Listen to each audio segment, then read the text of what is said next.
So essentially, when it breaks down in your body, all carbohydrates, it all kind of turns into glucose at the end of the day. So, for example, let's say you take a sweet potato or a potato, and you also take like fruit juice, right?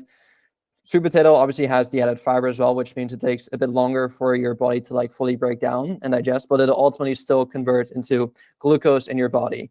Whereas I guess the carbohydrates, which are sugars, from like a fruit juice or from a chocolate bar, whatever, just kind of like digest a lot faster, which could cause a spike in kind of like blood sugar, and then you may experience a dip afterwards. Whereas if you have an additional fiber from like a potato, for example, it'll just kind of like digest a bit slower for you, but it'll also ultimately break down into glucose in your body, right? So the two different foods, they all turn into kind of like the same thing used for energy.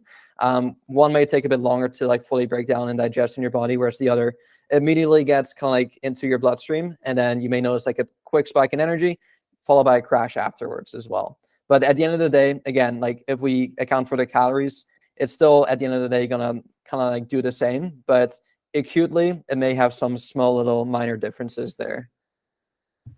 So now let's talk about that, because when you're talking about like, so there's a clip.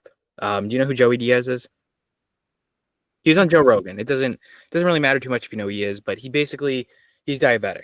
So and he had like this whole history of like eating unhealthy, super overweight. But there was a time where he was talking about, because since he was diabetic, he had to monitor like glucose points and Mhm. like, so when he was doing that, he talked about how blending up a banana and eating a banana are two different things. Now, I don't know if this is true, and this is why I'm asking you, but he claimed that when he would blend up a banana, right, since it was blended up and basically pre-digested, and it wouldn't be like broken down, I guess, by the enzymes in your saliva.